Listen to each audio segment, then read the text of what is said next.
Hello everyone, welcome you all to concept classes. Today I am going to discuss how to express concentration of a solution. तो इस video में मैं आपसे discuss करूंगा कैसे हम किसी भी सॉल्यूशन की कंसंट्रेशन को एक्सप्रेस करते हैं।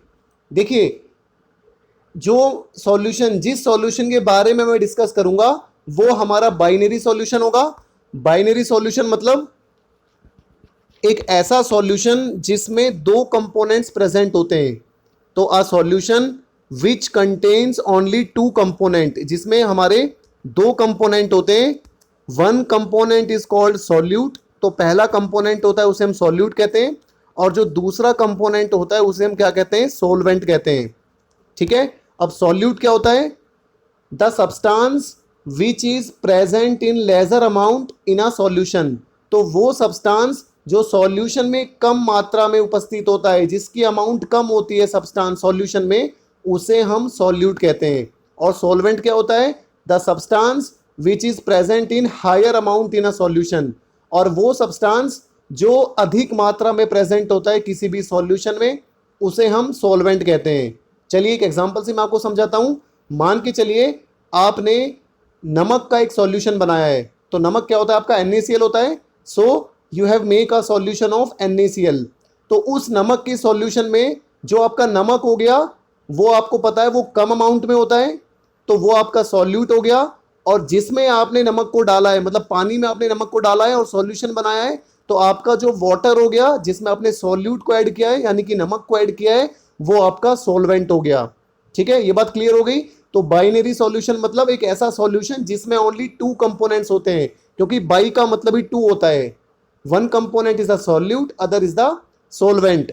अब देखिए क्वेश्चन ये आता है कि हमने सोलवेंट में सॉल्यूट को मिला के एक सॉल्यूशन बना दिया, लेकिन अब हम कैसे एक्सप्रेस करें कि कितना सॉल्यूट हमने ऐड किया है। ठीक है, how can you express how much solute is added to the solvent to make a solution. तो देखिए, सॉल्यूट की कंसंट्रेशन को एक्सप्रेस करने के लिए हमारे पास दो तरीके होते हैं। एक हमारा होता है क्वालिटेटिव मेथड और एक होता है हमारा क्वांटिटेटिव मेथड। तो मैं आपको ब्रीफ में बताता हूं कि क्वालिटेटिव मेथड क्या होता है। मान के चलिए आपने एक गिलास पानी में थोड़ा सा नमक डाला है, मान के चलिए आपने आधा चम्मच नमक डाल दिया, तो ये जो सॉल्यूशन होगा इसे हम बोलेंगे डाइल्यूट सॉल्यूशन। डाइल्यूट सॉल्यूशन का मतलब एक ऐसा सॉल्यूशन जिसमें सॉल्यूट की अमाउंट होती है वो कम होती है, सॉल्वेंट हमारा ज्यादा होता है, that is called dilute solution. और एक होता है हमारा कंसंट्रेटेड सॉल्यूशन। तो कंसंट्रेटेड सॉल्यूशन क्या होता है? जिसमें सॉल्यूट की अमाउंट होती है वो ज्यादा होती है, that is called concentrated solution. तो देखो ये तो हो गया हमारा क्वालिटेटिव डिस्क्रिप्शन, है ना। ये तो मैंने क्वालिटेटिवली बता दिया कि अगर सॉल्यूट कम होगा तो आपका डाइल्यूट हो गया, अगर सॉल्यूट ज्यादा होगा तो आपका कंसंट्रेटेड हो गया। लेकिन यहां से हमें ये नहीं पता चल रहा कि कितना सॉल्यूट हमने सॉल्यूशन में डाला है ना। इतना तो पता चल गया कि कम है या ज्यादा है, लेकिन कितना डाला है एग्जैक्टली, तो वो पता करने के लिए हम क्या करते हैं, क्वांटिटेटिव एनालिसिस करते हैं। क्वांटिटेटिव मतलब मैथमेटिकली हम चीजों को रिप्रेजेंट करते हैं। तो वो मैं इस वीडियो में आपसे डिस्कस करूंगा कि how to express the concentration of a solution quantitatively. ठीक है, तो चलिए शुरू करते हैं। तो देखिए हमारे पास बहुत सारे मेथड्स होते हैं। We have a lot of methods to express the concentration of a solution. तो सबसे पहला जो हमारा मेथड होता है वो होता है मास परसेंटेज। तो मास परसेंटेज को समझते हैं। देखिए, तो मास परसेंटेज क्या होता है? So mass percentage of a solute is defined as mass of solute divide by mass of solution multiply by 100। तो आपको किसी भी सॉल्यूट का अगर मास परसेंटेज बताना है तो आप कैसे कैलकुलेट करोगे? आप मास ऑफ सॉल्यूट को डिवाइड कर दोगे किससे? मास ऑफ सॉल्यूशन से, और मल्टीप्लाई कर दोगे 100 से, क्योंकि जब भी हम परसेंटेज कैलकुलेट करते हैं तो हम 100 से मल्टीप्लाई करते हैं। चलिए एक छोटा सा एग्जांपल लेके समझते हैं। देखिए, ए solution is prepared by adding 5 gram of a substance X। तो देखिए हम एक सॉल्यूशन बना रहे हैं जिसमें हमने एक सब्सटेंस लिया है, या बोल सकते हैं एक सॉल्यूट लिया है। कितना? 5 ग्राम। और उस सॉल्यूट का नाम हमने कोई भी X रख दिया। आप दिख रहा है ना यहाँ पे X। To 18 gram of water, तो 18 ग्राम वाटर में, 18 ग्राम वाटर में हमने क्या काम करा है? 5 ग्राम सॉल्यूट जिसका नाम X है, उसको हमने 18 ग्राम वाटर में ऐड कर दिया और एक सॉल्यूशन बना दिया।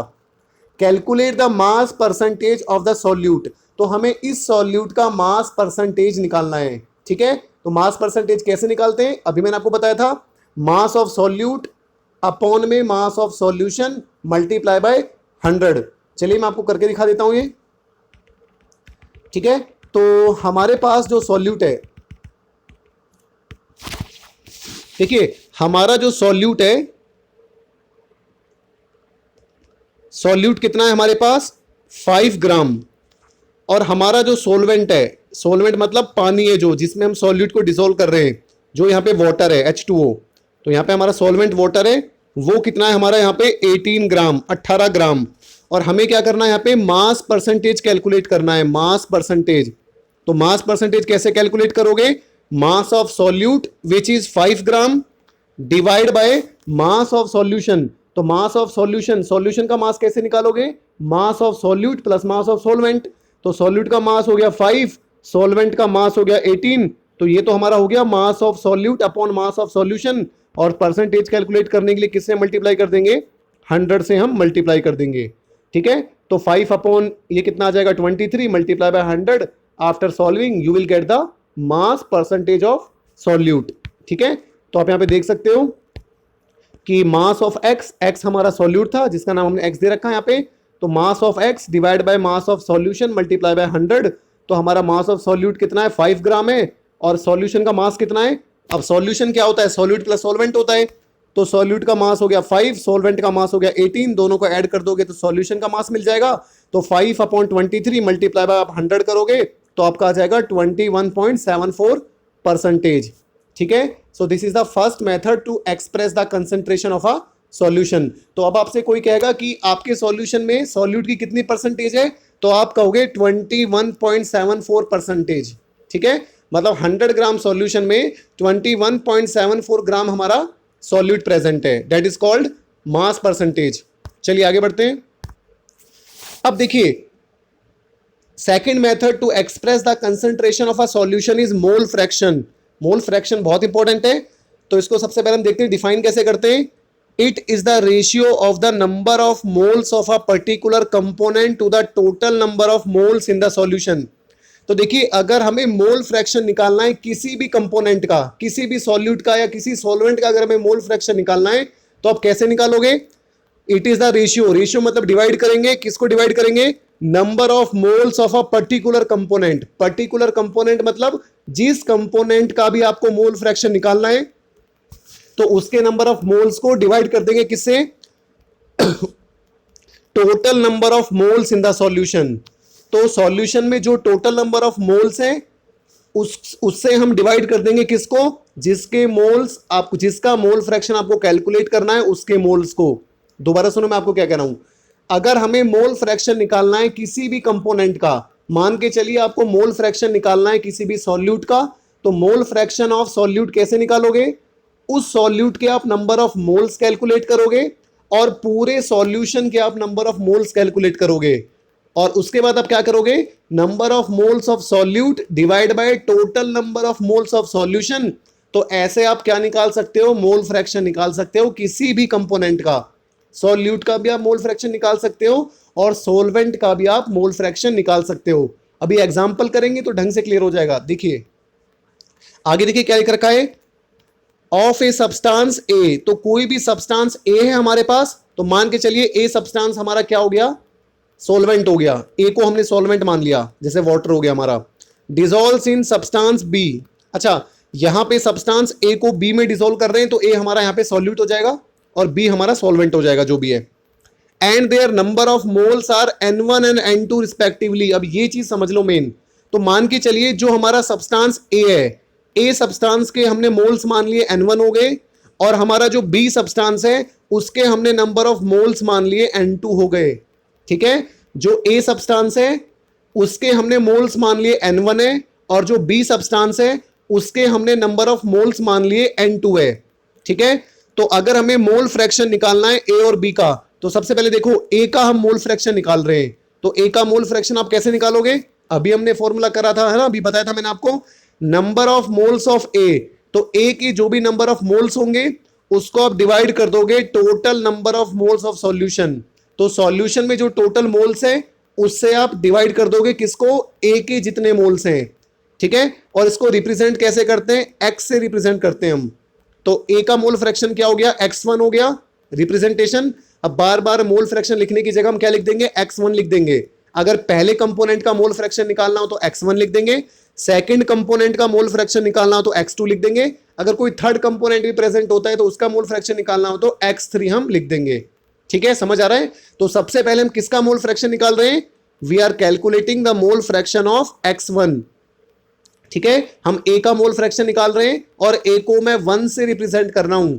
ठीक है, क्योंकि यहाँ पे जो ये सबस्क्रिप्ट है मैं यहाँ पे a लिख नहीं सकता था तो मैंने इसको 1 लिख दिया है। आप समझ गए होंगे, a का जो मोल फ्रैक्शन है वो x1 है।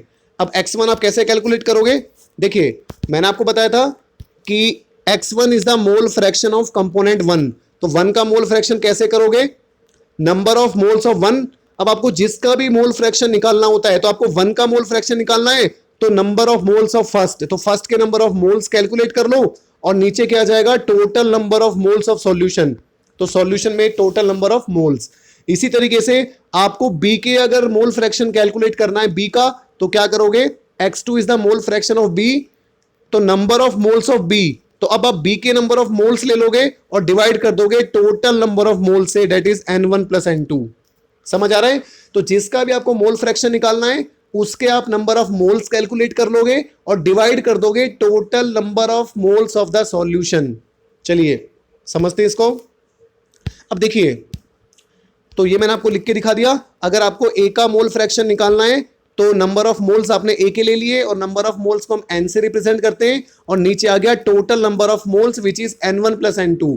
इसी तरीके से मोल फ्रैक्शन ऑफ b, अगर आप b का मोल फ्रैक्शन कैलकुलेट करोगे तो number of moles of b आ गया divide by total number of moles of solution, तो n2 divide by n1 plus n2। अब एक बात बताइए, देखिए एक छोटी सी चीज, एक मिनट मैं इसको इरेज कर देता हूं फिर मैं आपको बताता हूं लिख के।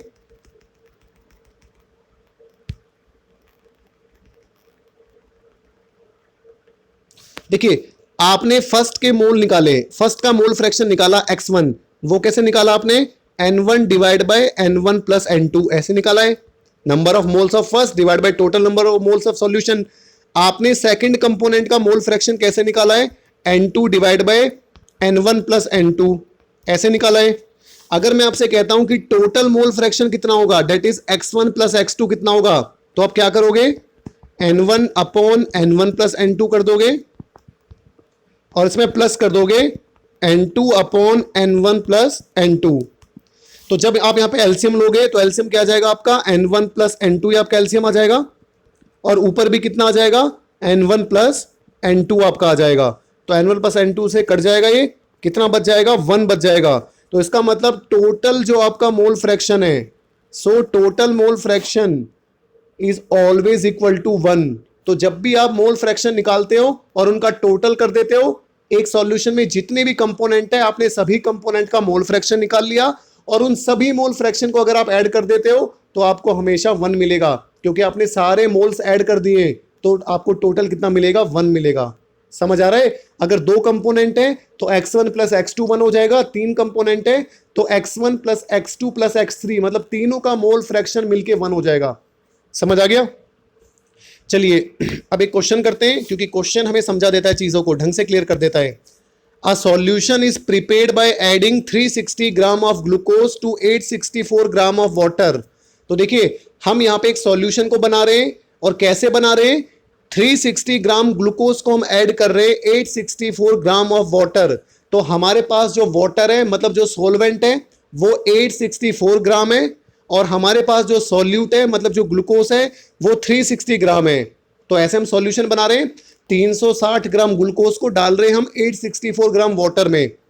Calculate mole fraction of glucose, तो हमें ग्लूकोज का मोल फ्रैक्शन कैलकुलेट करना है। अब ध्यान से सुनो, अभी मैंने आपको समझाया था मोल फ्रैक्शन किसी का भी निकालना है, यहां पे ग्लूकोज का निकालना है तो क्या करेंगे, number of moles of glucose divide by total number of moles of solution, है ना।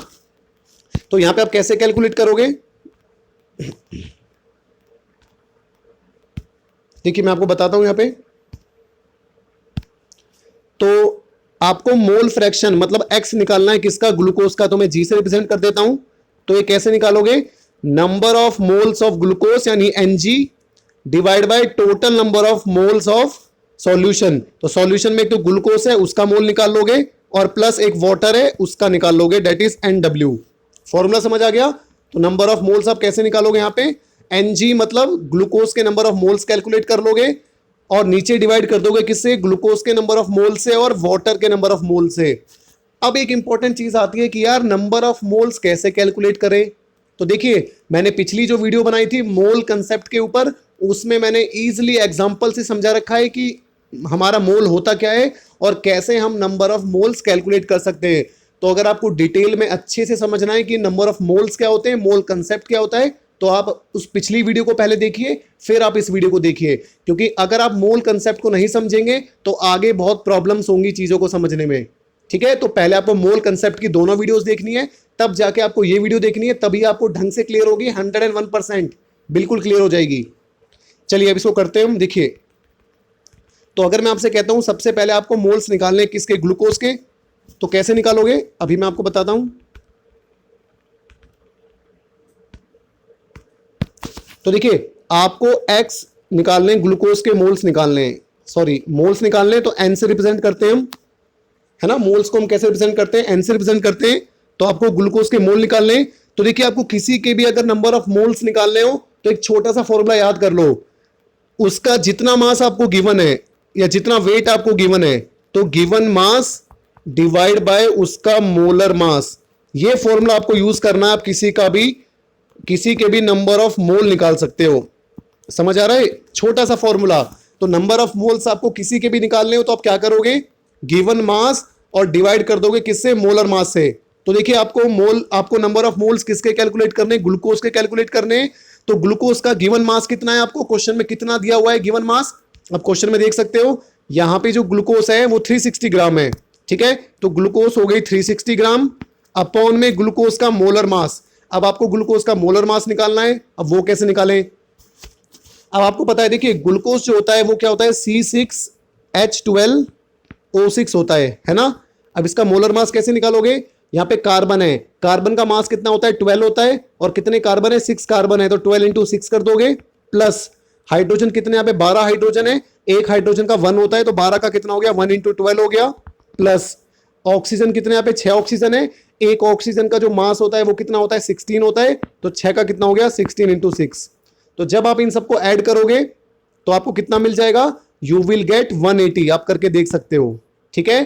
तो किसी के भी आपको नंबर ऑफ मोल्स कैलकुलेट करने, what you have to do, you have to divide given mass and molar mass. तो 0 से 0 कैंसिल आउट हो गया, 18 1 जा 18, 18 2 जा 36। तो यहां पे ग्लूकोज के नंबर ऑफ मोल्स कितने कैलकुलेट हो गए, 2 मोल्स कैलकुलेट हो गए। तो आप देख सकते हो यहाँ पे, तो हमने यहाँ पे ग्लूकोज के मोल्स निकाल दिए और वो कितने निकल के आ गए, यहाँ पे 2 निकल के आ गए। अब हमें क्या निकालना है, number of moles of water निकालना है। तो number of moles of water आप कैलकुलेट कर सकते हो इजिली। क्या करना है आपको, वाटर का, तो देखिए अब हम यहाँ पे वाटर का नंबर ऑफ मोल्स कैलकुलेट करते हैं। So number of moles of water, तो वाटर का गिवन मास कितना है, आप देख सकते हैं यहाँ पे 864। तो 864 तो वाटर का गिवन मास है, डिवाइड बाय वाटर का मोलर मास जो कि 18 होता है। आप 18 से इसको डिवाइड करोगे, so what you will get 48। तो वाटर के यहाँ पे कितने मोल्स हो गए, 48 हो गए। चलिए अब क्वेश्चन की तरफ बढ़ते हैं। तो number of moles of water आपने कैलकुलेट कर लिए, 48 आ गए। अब आपको मोल फ्रैक्शन निकालना है किसका, ग्लूकोज का, जिसको हम x से रिप्रेजेंट करते हैं। तो आपको xg निकालना है। xg क्या हो जाएगा, number of moles of glucose divide by total number of moles, यानी number of moles of glucose plus number of moles of water. तो ग्लूकोज के मोल आपने निकाले थे कितने, 2 हो गए, नीचे ग्लूकोज के मोल 2 हो गए और वाटर के कितने हो गए, 48 हो गए। तो 2/50 करोगे तो you will get 0.04 which is the answer. ठीक है, बहुत इजी है। चलिए आगे बढ़ते हैं। अब देखिए एक और बहुत इंपॉर्टेंट यहां पे मेथड है to express the concentration of a solution. तो देखिए अब हम पढ़ते हैं मोलरिटी क्या होता है। मोलरिटी आप देख सकते हो। सो मोलरिटी को हम डिफाइन करते हैं। तो देखिए it is defined as number of moles of solute dissolved in 1 liter of the solution। तो मोलरिटी को हम कैसे डिफाइन करते हैं, number of moles of solute dissolved in 1 litre of the solution. तो 1 लीटर सॉल्यूशन में कितने सॉल्यूट के हमने मोल्स डिसॉल्व करें, दैट इज कॉल्ड मोलरिटी। तो अगर आपको मोलरिटी निकालना तो कैसे निकालोगे, number of moles of solute उसको डिवाइड कर दोगे किससे, volume of solution in litre. ठीक है, चलिए इसका फॉर्मूला देखते हैं। तो मोलरिटी को याद रखना, मोलरिटी को हम कैपिटल एम से रिप्रेजेंट करते हैं, कैपिटल एम। आपको स्मॉल एम नहीं लिखना है, क्योंकि मोलरिटी के बाद हम एक और मेथड पढ़ेंगे जिसे मोलरिटी बोलते हैं, उसको हम स्मॉल एम से रिप्रेजेंट करते हैं। और मोलरिटी जो हम अभी पढ़ रहे हैं इसको हम कैपिटल एम से रिप्रेजेंट करते हैं। तो रिप्रेजेंटेशन भी बहुत मेन है, इसमें आपको गलती नहीं करनी है। तो मोलरिटी को किससे रिप्रेजेंट करते हैं? हम कैपिटल एम से रिप्रेजेंट करते हैं।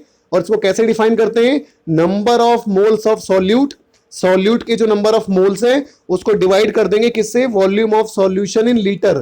तो हमें सॉल्यूशन का वॉल्यूम लेना है लीटर में, उससे हम डिवाइड कर देंगे, किसको डिवाइड कर देंगे? Number of moles of solute को। एग्जांपल करेंगे तो बिल्कुल क्लियर हो जाएगा। अभी आपको ये थोड़ा सा अजीब लग रहा होगा। अब देखिए, तो चलिए मैं आपको बता ही देता हूं। तो देखो हम कैलकुलेट कर रहे हैं मोलरिटी, ठीक है, मोलरिटी कैलकुलेट कर रहे हैं। तो आपको किसी की भी मोलरिटी अगर कैलकुलेट करनी है तो फॉर्मूला मैंने आपको बता दिया, नंबर ऑफ मोल्स आपको सॉल्यूट के लेने, number of moles of solute, तो आपको सॉल्यूट के नंबर ऑफ मोल्स लेने upon volume of solution in litre. और सॉल्यूशन का वॉल्यूम आपको लीटर में लेना है, लीटर में ही लेना पड़ेगा आपको। अगर मिलीलीटर में है तो 1000 से डिवाइड करके लीटर में बनाना पड़ेगा।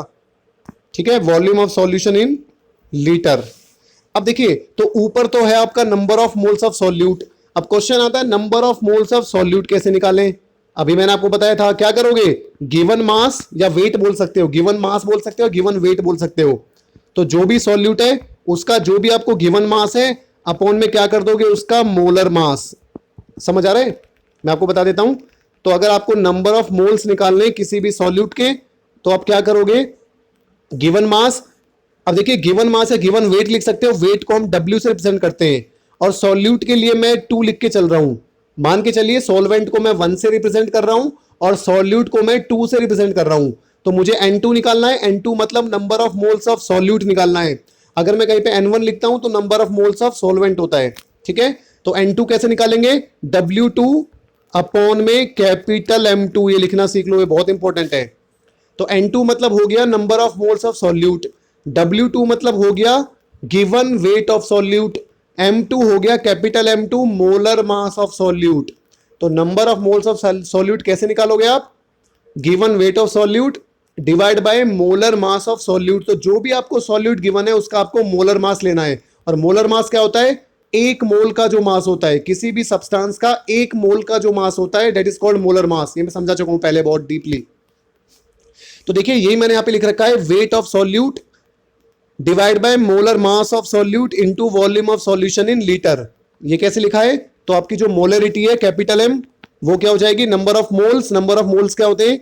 गिवन मास या गिवन वेट अपॉन में मोलर मास, और नीचे आपका पहले से क्या है? Volume of solution in litre. तो देखिए वही चीज मैंने यहाँ पे लिख रखी है, कुछ अलग नहीं लिख रखा है। तो ये तो वेट ऑफ सॉल्यूट हो गया जो W हो गया, divide by molar mass of solute जो आपका M हो गया, multiply volume of solution litre जो मैंने यहाँ पे लिख दिया है। ठीक है, आपको समझ आ गया? अब उसके बाद देखिए इसकी यूनिट की बात करते हैं, यूनिट ऑफ मोलरिटी। तो देखिए जो मोलरिटी की यूनिट होती है, अब मोलरिटी होता क्या है? फॉर्मूले से आप यूनिट निकाल सकते हो, number of moles of solute. तो नंबर ऑफ मोल्स की यूनिट क्या होगी? मोल ही होगी। जैसे मास की केजी होती है, टाइम की सेकंड होती है, लेंथ की मीटर होती है, ऐसे ही मोल की यूनिट भी मोल ही होती है, MOL। और नीचे क्या है? वॉल्यूम। अब वॉल्यूम की यूनिट क्या होगी? लीटर होगी। तो मोलरिटी की यूनिट क्या हो गई? मोल पर लीटर। ठीक है, और आप क्या बोल सकते हो? मोल लीटर इनवर्स, क्योंकि ये लीटर है डिवाइड में, जब ये ऊपर जाएगा तो इसकी पावर -1 हो जाएगी। ठीक है, तो द यूनिट ऑफ, या ऐसा यूनिट बोल सकते हो, system international unit, unit of molarity, molarity नहीं मोलरिटी, पढ़ना भी आना चाहिए। Unit of molarity is mole पर लीटर। ठीक है, और आप इसको कैपिटल M से भी रिप्रेजेंट कर सकते हो। जैसे मैंने बोला किसी सॉल्यूशन की मोलरिटी 5 है, तो आप बोल सकते हो 5 मोलर। दोबारा सुनिए मैं क्या कह रहा हूं। जैसे मैंने बोला कि किसी ऑब्जेक्ट का वेट है 10 kg, तो आप कैसे लिखते हो? 10 kg लिखते हो। इसी तरीके से मैंने बोला किसी सॉल्यूशन की जो मोलरिटी है वो 0.5 मोलर है, तो आप क्या लिखोगे? 0.5 ऐसे, और मोलर कैपिटल M। तो ये 0.5 कैपिटल M हमें क्या शो कर रहा है? कि सॉल्यूशन की जो मोलरिटी है वो 0.5 है, और कैपिटल M क्या शो कर रहा है? मोलरिटी को शो कर रहा है। चलिए एक एग्जांपल लेते हैं, इसका भी समझ आ जाएगा हमें। एक सिंपल एग्जांपल लेते हैं यहाँ पे। A given solution of NaOH, तो देखिए a given solution of NaOH contains 4 gram NaOH। तो एक सॉल्यूशन है NaOH का, तो हमने सोडियम हाइड्रोक्साइड को वाटर में मिला रखा है, ठीक है। तो given solution of NaOH contains 4 gram of NaOH पर लीटर ऑफ द सॉल्यूशन। पर लीटर ऑफ सॉल्यूशन का मतलब क्या है कि 1 लीटर सॉल्यूशन में 4 ग्राम NaOH हमने ले रखा है यहाँ पे। Calculate the molarity of this solution, तो इस सॉल्यूशन की मोलरिटी निकालनी है। अब देखो बिल्कुल सिंपल है, मोलरिटी कैसे निकालते हैं, number of moles of solute upon volume of solution in litre. तो हमें क्या कैलकुलेट करना पड़ेगा, सबसे पहले नंबर ऑफ मोल्स कैलकुलेट करने होंगे, किसमें, 4 ग्राम NaOH में। अब देखिए जो NaOH होता है सोडियम हाइड्रोक्साइड, आपका जो NaOH होता है इसका मोलर मास आप कैलकुलेट कर सकते हो। कैसे कर सकते हो, सोडियम का जो मास होता है वो 23 होता है, ऑक्सीजन का मास होता है 16 और हाइड्रोजन का मास होता है 1, ऐड करोगे तो 40 आ जाएगा। तो मोलर मास ऑफ NaOH का मोलर मास कितना हो गया, 40 ग्राम हो गया। अब आपको मोलर मास मिल गया, अब आपको क्या करना है, नंबर ऑफ मोल्स कैलकुलेट करने। तो नंबर ऑफ मोल्स कैसे कैलकुलेट कर सकते हो आप, तो आपको नंबर ऑफ मोल्स कैलकुलेट करने NaOH के। तो गिवन मास कितना है 4 और मोलर मास कितना है 40, तो 4 को 40 से डिवाइड करोगे तो कट के कितना आ जाएगा, 1/10 आ जाएगा। और 1/10 कितना होता है, 0.1 होता है। तो कितने मोल्स आ गए NaOH के, 0.1 मोल्स आ गए, ठीक है। तो आप देख सकते हो यहाँ पे यही काम करा है मैंने, 4 को 40 से डिवाइड कर दिया तो 0.1 मोल आ गए NaOH के। अब मोलरिटी को कैसे डिफाइन करते हैं, moles of solute, number of moles of solute upon volume of solution in litre. तो आपको पता है यहाँ पे पर लीटर दे रखा है, मतलब 1 लीटर दे रखा है। तो नंबर ऑफ मोल्स आपके कितने आ गए यहाँ पे तो नंबर ऑफ मोल्स है यहाँ पे 0.1 और वॉल्यूम कितना है सॉल्यूशन का, 1 लीटर है। तो 0.1 को 1 से डिवाइड करोगे तो कितना आ जाएगा, 0.1 ही आ जाएगा।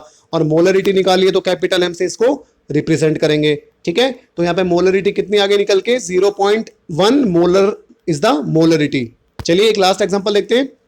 ए solution is prepared bye dissolving 1 gram of NaOH in water. तो देखिए हम यहाँ पे एक सॉल्यूशन बना रहे हैं, और कैसे बना रहे हैं, 1 ग्राम NaOH को डिसॉल्व कर रहे हैं किसमें, वाटर में, पानी में, to get 250 ml of solution. और कितना सॉल्यूशन है हमारा, 250 ml सॉल्यूशन। तो 250 ml सॉल्यूशन में 1 ग्राम सोडियम हाइड्रोक्साइड है हमारा, NaOH है। तो हमें इसकी मोलरिटी निकालनी है। तो आपको पता है कि मोलरिटी कैसे निकालते हैं, सबसे पहले नंबर ऑफ मोल्स निकालते हैं। और नंबर ऑफ मोल्स कैसे निकालते हैं, given mass upon molar mass, ठीक है। तो नंबर ऑफ मोल्स आप कैसे कैलकुलेट करते हो, तो आपको नंबर ऑफ मोल्स कैलकुलेट करने हैं किसके, सोडियम हाइड्रोक्साइड के। तो कैसे करोगे, गिवन मास जो कि 1 ग्राम है अपॉन मोलर मास जो कि 40 है। तो ये तो आपको नंबर ऑफ मोल्स पता लग गए। अब आपको मोलरिटी निकालनी है, ठीक है। So now you have to calculate. एक मिनट में कलर चेंज कर लेता हूं, यहाँ पे रेड कर लेता हूं। तो अब आपको क्या कैलकुलेट करना है, यहाँ पे मोलरिटी कैलकुलेट करनी है। तो देखो मोलरिटी का फॉर्मूला क्या होता है, number of moles. Number of moles क्या होते हैं, गिवन मास ऑफ सॉल्यूट जो कि W2 होता है upon molar mass M2 upon volume of solution in litre. अब यहाँ पे लीटर नहीं, यहाँ पे तो ml में दे दिया है जी, देखो ना यहाँ पे कितना दे दिया है, लीटर में नहीं दे रखा है, यहाँ पे 250 ml दे रखा है। तो 250 ml है, तो ml से लीटर में कन्वर्ट करेंगे तो 1000 से डिवाइड कर देंगे, आप सबको पता है अगर मिलीलीटर से लीटर में कन्वर्ट करना है, ठीक है। तो फॉर्मूला क्या बन जाएगा, W2 divide by M2 multiply by, ये 1000 नीचे से सबसे ऊपर आ जाएगा 1000 और अपॉन में 250, 250 आ जाएगा। तो 0 से 0 कैंसिल आउट हो जाएगी, 25 1 जा 25, 25 4 जा 100, यहाँ पे 4 आ गया। W2 कितना है, गिवन मास है जो कि आपका 1 है, तो W2 तो 1 हो गया। और M2 मोलर मास कितना हो गया, 40 हो गया। तो आपका लास्ट में क्या बच गया, 4/40। तो 4 को 40 से काट दो, कितना आ जाएगा 1/10, कितना आ जाएगा 1/10, और डिवाइड करोगे तो कितना आ जाएगा 0.1 मोलर, ठीक है 0.1। और कैपिटल M क्या शो कर रहा है, मोलर। आई थिंक आपको क्लियर हो गया होगा। मोलरिटी की सिंपल डेफिनेशन यूज करनी है, number of moles of solute upon volume of solution in litre. Number of moles किसी का भी कैसे कैलकुलेट करते हैं, उसका गिवन मास डिवाइड बाय उसका मोलर मास। गिवन मास बोल सकते हो, गिवन वेट आप बोल सकते हो, ओके। तो आई थिंक आपको वीडियो क्लियर होगी होगी। अगर आपको अब भी कोई डाउट होता है तो वीडियो के कमेंट सेक्शन में आप मुझसे डाउट पूछ सकते हैं, या व्हाट्सएप पे भी मुझसे आप डाउट को पूछ सकते हैं, ओके। बाकी की जो मेथड्स हैं expressing the concentration of solution, बाकी मेथड्स को हम नेक्स्ट वीडियो में डिस्कस करेंगे। Okay, so thanks for watching the video.